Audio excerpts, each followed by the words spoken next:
রাসূলুল্লাহ বলেছেন পৃথিবীর এক নাম্বার জ্ঞানী খায়রুকুম মান তাআল্লামাল কুরআন ওয়া আল্লামা। আমি রাসূল বলছি তোমরা সব শিক্ষা শেখাও, কিন্তু দিন শিক্ষা 24 ঘন্টার ভিতরে 1 মিনিট হলো একটু কোরআন শরীফ শিক্ষা দাও, তোমার ছেলেটার ভবিষ্যৎ গড়ে যাবে, ওর ভিতরে আল্লাহ পাকের নূরের তাজাল্লি ঢুকে যাবে। এইজন্য আমরা অনেক ক্ষেত্রে অনেক জায়গায় গিয়ে দেখেছি অনেক ডাক্তার সাহেব, অনেক মাস্টার সাহেব, অনেক পুলিশ অফিসার, অনেক ইঞ্জিনিয়ার, অনেক লয়ার নবীর মেম্বার বসে বলছি সুন্দর কোরআন তেলাওয়াত করতে পারে, একদম কারি সাহেবদের মতো। কিন্তু আবার অনেকে আছে দোয়া কুনুত সহি বলতে পারে না, সূরা ফাতিহা সহি বলতে পারে না। তার প্রমাণ হলো ছোটবেলা থেকে অন্য শিক্ষা শিখেছে, আসলে যে ধর্মের লোক এই ধর্ম শিক্ষা করেনি। সেজন্য কাবায় গিয়ে অপমান, মক্কায় গিয়ে অপমান। এরপরে 40 দিন আল্লাহর কাবায় ছিল 42 দিন, হাঁটু পর্যন্ত জামা, গোরগাট পর্যন্ত জামা, গায়ে সাদা জামা, মাথায় লাল রুমাল, মাথায় কালো বেড়ি। আর বিশাল ব্যাপার চলে এসেছে গ্রামে। গ্রামের লোক বলছে বাবু দাঁড়ান, মাগরিবের নামাজটা পড়াতে হবে। বলছে আমার দ্বারাই হবে না, অসুবিধা আছে। গ্রামের লোক সব ছিছি করতে পারে, কি সব শোনা আছে তো বিশাল কাণ্ড, কি এত জ্ঞানী লোক নামাজ পড়াতে পারলো না, অপমান। এরপরে বের বাড়ি গেছে, বের বাড়ি সেই আপনার কিনা সেই ঘরে পুকুরে বের বাড়ি গিয়েছে। বেই বিরাট কোটিপতি, জামাই বিরাট জ্ঞানী, 4 তলা বাড়ি। এখন শ্বশুর খেজুর নিয়ে গেছে, জমজমের পানি নিয়ে, মাথায় কালো বেড়ি, মাথায় রুমাল, গোরগাট পর্যন্ত জামা। ইমাম সাহেবের নানি শরীর খারাপ, মুয়াজ্জিনের মা মরে গেছে। এখন এশার নামাজের সময় এই হাজী সাহেবের নিয়ে সব টানাটানি করছে। আয়েশা বলছে আমি জানি না। লোক বলছে যে জানে সে কি ধরা দেয়? পোশাকে পাওয়া যাচ্ছে, আপনি জানেন কি না? দাঁড়িয়ে যান, দাঁড়িয়ে যান। কোন মতে দাঁড়ালো না, মুখ্য লোক গ্রামের লোকে দিয়ে নামাজ পড়িয়ে। গ্রামের লোক বলছে কাকা শুনলুম তোমার পেই নাকি তুমুক তুমুক, কিন্তু কি কিছু জানছে কে এই জামা কাপড় কেন পরেছে ফালতু? তা বলছে টাকা আছে বলে পরেছে, ও কিছু জানে না, এমনি পরেছে। ছি ছি, জামাই অপমান, যা সৌর সব শেষ করতে গেল পাড়ায়। এই কথা ঠিক না? এরপরে ওই হাই সাহেবের ধরে আছে, দোয়া কুনুত বলো। আল্লাহুম্মা ইন্না নাস্তাইনুকা ফিরকা মিনকা মিনকা তাওয়াক্কাল আলাইকা নুসনি খায়র ওয়া নাশকুরুকা মুলহিক। সঙ্গে সঙ্গে লোক ছিছি করছে যে তুমি জানো না? বলছে বাংলা পড়ে শেখা তো। বাংলা পড়ে শেখা বলে মিনুকা মিনুকা ফিরকা। এই জন্য একটা কথা বলে দেই, বাংলা কোরআন শরীফ জীবনে কিনবেন না, বাংলা কোরআন শরীফ কোনোদিন কিনবেন না। যদি কোরআন শেখার ইচ্ছা হয়, আল্লাহর হুকুম ফরজ যদি মনে হয়, কোরআন যদি জীবন সঙ্গী করার আশা হয়, কোরআন যদি কবরে প্রহরী আর পাহারাদার করতে হয়, তাহলে এই কোরআন শরীফ শেখার জন্য 15 টাকা দিয়ে একটা কায়দা কিনবেন। কিনে আপনি যখন বলবেন আলিফ বে তে সে জিম হে ঘে, কিংবা বলবেন আলিফ বা তা সা জিম হা খ, এই কোরআন শরীফের এই একটা লাইন পড়লেন আলিফ বা তা সা জিম হা খ, আপনি কিন্তু কোরআন শরীফ পড়লেন প্রথম দিনে। এই আলিফ বা তা সা জিম হা খ এইগুলো কোরআন শরীফ না অন্য কিছু? কোরআন শরীফ না? তাহলে আপনি অফিসার হন, শিক্ষিত হন, 8 পাস হন, 9 পাস হন, ভ্যানওয়ালা হন, বাইকওয়ালা হন, টোটোওয়ালা হন, আল্লাহর কোরআন শেখার জন্য যদি একটা 15 টাকা দিয়ে কায়দা কিনে আলিফ বা তা সা জিম হা খ এই 15 সেকেন্ড মতো সময় দিয়ে আপনি চলে যান, আপনার প্রত্যেক কদমে 1 বছরের কমপ্লিট ইবাদতের সওয়াব লেখা হবে। বলুন সুবহানাল্লাহ। প্রত্যেক কদমে ক বছরের ইবাদত সওয়াব? জোরে বলে 1 বছর। 2 পা ফেললি 2 বছর। আপনার বাড়ির থেকে মাদ্রা যদি 50 পা হয় 50 বছর, 100 পা হলে 100 বছর। এইজন্য রাসূল বলেছে খায়রুকুম মান তাআল্লামাল কুরআন ওয়া আল্লামা। तमाम পৃথিবী যত রকমের কায়দার আমল আছে, এই যারা কোরআন শিখে তার ওস্তাদের কাছে 1 মিনিট এদের ধারে কাছে ঘেঁষতে পারবে না, কারণ এদের প্রত্যেক পায়ে 1 বছরের ইবাদতের সওয়াব। তুই কত সওয়াব কামাবি আয় আমার কাছে। বাড়ি এখানটায় ঘুরে আসবে, পা বাড়াবো, প্রত্যেক পায়ে 1 বছর। এরপরে ফেরেশতারা পাতলা ডানা বিছিয়ে দেবে। এরপরে মরে গেলে শহীদদের খাতায় নাম লেখা হবে।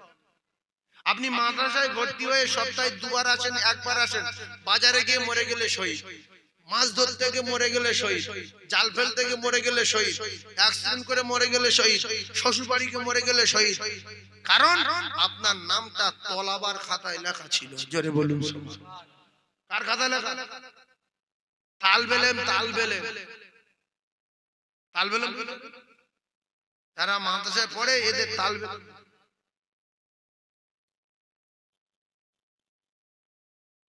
তোয়ালাবুল ইলম,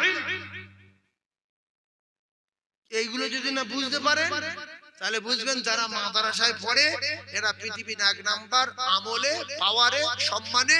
আর এদের প্রত্যেক পায়ে 1 বছরের ইবাদতের সওয়াব হয় কারা? যারা মাদ্রাসায় পড়ে। মাদ্রাসায় পড়বে কতদিন? 60 বছর না 70 বছর পর্যন্ত? জায়গাটা বলে এ কোনো বছরের সীমা নেই, নিঃশ্বাস চলবে যতদিন মাদ্রাসা শিক্ষা শেখা যাবে ততদিন। সোজা কথা বলে দিচ্ছি, মাথায় রাখেন। ও যুবক ভাইয়ের একটা কথা শোনেন, আপনি যখন আপনার শ্বশুর বাড়ি গেলেন, আপনার একটা ছোট্ট শালা মাদ্রাসায় পড়ছিল, বয়স 5 বছর, হঠাৎ করে আপনার পাশে বসে বলছে, দুলা ভাই এইটা বলে দাও কোনটা? আলিফ জাওয়ারা, আলিফ জের ই, আলিফ পেশু আ এ উ, হামজা জাওয়ারা, হামজা জের ই, হামজা পেশু আ ই উ। দু রকম কায়দায় বলছি, বুঝতে পারছেন না? তো আপনি যদি এটা বলতে না পারেন, আমি জানি না। ওকে ওর মার কাছে বলছে জ্ঞান কম। দুলা ভাই মুখ বলছে কেন? বলছে আমার আলিফ পেয়েছে বলতে পার না। বলছে ওই জানে না, যাইনি যাই। একটা অপমান। এরপরে মসজিদে গিয়েছে শ্বশুরের চাপে, এলাকার লোক বলছে কই বাবু তুমি কার জামাই? না আমি ওই আব্দুর রহমান সাহেবের জামাই। আচ্ছা আচ্ছা, দোয়া কুনুত জানো? দোয়া কুনুত জানি না। সে গো সরুর সাথে বলছে তোর জামাই কি রে, কি তুই জান না? দোয়া কুনুত ধরিস বলতে পার না, কোথায় বিয়ে দিদি রে? বলছে আর কি করবো, কপাল খারাপ। ছি ছি ছি, এত সুন্দর জামা, মোটরসাইকেল গেছে, বুলেট মোটরসাইকেল। লজ্জা থাকা উচিত। মুসলমানের ঘরে জন্ম নিয়ে নামাজের দোয়া জানি না, উজুর দোয়া জানি না, তায়াম্মুম জানি না, এগুলো শিখতে 20-50 টাকা লাগে না। 5 টাকার একটা বই কিনে বাড়ি রেখে দিয়ে অটোমেটিক নিজে নিজে শেখা যায়। আর যদি মনে করেন যে না হুজুর ধরে শিখবো, একটা মৌলভী সাহেবের বলবেন তোর 100 টাকা দেবো, আমার নামাজের নিয়ম কানুন শিখিয়ে দিবি, ও আপনার বাড়ি গিয়ে শিখিয়ে দেবে। দেবে না? দেবে না? সামান্য নামাজের নিয়ম 100 টাকা, 2 দিন গেলে তো শিখে নেবে। 2 দিন কি? গোসলের 3টে ফরজ, এ কিছু শেখা না। কুলি করে গা ধুয়ে, কুলি করে নাকে পানি দিয়ে ভালো করে গা ধোয়া, এই শেষ। কি শিখতে? গোসলের কটা ফরজ? কুলি করে নাকে পানি দিয়ে ভালো করে গা ধোয়া, কুলি করা, নাকে পানি দিয়ে ভালো করে গা ধোয়া। এটা কি কোনো শেখার ভিতরে পড়ে? এই লোকে জিজ্ঞেস করি, আমি গরিব মানুষ, ছোটবেলাতে কেটে কেটে আসছি, আমি ও গোসলে ফরজ জানি না। তুমি গাঁজা খেতে জানো, বিড়ি খেতে জানো, আর সিগারেট খেতে জানো, টাকা দিলে গুনতে পারো, কুলি করে গা দিতে পারো। তাহলে গোসলের 3টে ফরজ কি কি? কুলি করা, নাকে পানি দিয়ে ভালো করে গা দেওয়া। কুলি করা, এই দেখো দেখো, ইয়া শিখতে হয়। দুধের বাচ্চা বলছে হুজুর কুলি করা, নাকে পানি দিয়ে ভালো করে গা দেওয়া। আর যদি বলেন আমার মাথায় হালকা ব্রেন আছে, সবচেয়ে মাথা মোটা তারা, তাদের জন্য এইটা। মাথায় কিচ্ছু নেই, মাথায় পোঙা, তার জন্য এইটা। আর যদি বলে আমার মাথা হালকা ব্রেন আছে, তাহলে গোসলের 3টি ফরজ, গড়গড়া সহ কুল্লি করা, নাকের নরম অংশ পর্যন্ত পানি পৌঁছানো, সমস্ত শরীরটা উত্তম রূপে ধৌত করা। যাদের মাথায় হালকা মগজ আছে, আর যাদের একবার মাথায় পাক, পুকুরে পাক, কুল্লি করে নাকে পানি দিয়ে গা ধোয়া। কুল্লি করে বলেন, মুখে বলে, কুল্লি করে নাকে পানি দিয়ে গা ধোয়াটা বলো। হ্যাঁ, কুল্লি করে নাকে পানি দিয়ে গা ধোয়া, এইটা গোসলের 3টে ফরজ। এই 3টে যদি কেউ না করে সারা জীবন নাপাক থাকবে, যেখানে যাবে গুনাহ হবে।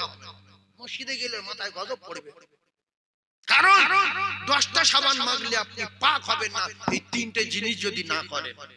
আর যাদের মাথার খুব ভালো বেরেন, গোসলের 3টি ফরজ নাম্বারে গড়গড়া সহ কুল্লি করা, নাম্বার 2 নাকের নরম অংশ পর্যন্ত পানি পৌঁছে দেওয়া, নাম্বার 3 সমস্ত শরীরটা উত্তম রূপে ধৌত করা। এখন এতগুলো কথা জানতে গেলে মাথা ভালো লাগবে, সেই জন্য পাগলা মাথা যার মাথায় কাজ করে না যার, তার জন্য গোসলের 3টি ফরজ কুল্লি করে নাকে পানি দিয়ে ভালো করে গা ধোয়া।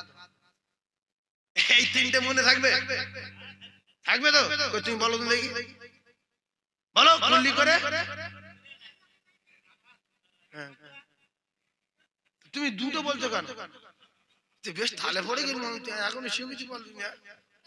আল্লাহু আকবার, কলমা পড়েন, কলমা পড়েন, মাথার ব্রেন হোক, ব্রেন বাড়ুক, কলমা পড়েন। লা ইলাহা, জোরে লা ইলাহা, লা ইলাহা ইল্লাল্লাহ মুহাম্মাদুর রাসূলুল্লাহ। বলেন সুবহানাল্লাহ ওয়ালহামদুলিল্লাহ, লা ইলাহা ইল্লাল্লাহ, লা ইলাহা ইল্লাল্লাহ মুহাম্মাদুর রাসূলুল্লাহ সাল্লাল্লাহু আলাইহি ওয়াসাল্লাম। এইজন্য আমি আপনাদের দুটো পায়ে ধরছি, যাদের টাকা আছে, বাড়ি পাথর দেওয়া আছে, এদের সম্মান আছে না নাই? আছে তো? তাহলে টাকা যেহেতু আছে, বাড়ি মার্বেল যেহেতু দেওয়া আছে, গোসলখানা আছে, ট্যাপও আছে, পয়সার অভাব নেই, তাহলে নিশ্চয়ই আল্লাহ কিছু দিয়েছে। তাহলে একটা ইমাম সাহেবকে আপনি বলবেন যে বাবু শোন, সম্মানটা বড় জিনিস, আল্লাহ দোয়া, তুই আমার টোটাল নামাজের কানুন শিখিয়ে দে, আর আমার বাড়ি তুই 6 মাস বা 7 মাস লাগবে, 5 মাস লাগুক, নুরানি কায়দাটা কিনে দে, আমার 5টা মাস পড়া, আমি যেন কোরআন শরীফ পড়তে পারি, মসজিদে, মাদ্রাসায়, সব রাতে, সব কদরে, রমজানে, কোন জায়গায় গিয়ে আমি যেন অপমান না হই।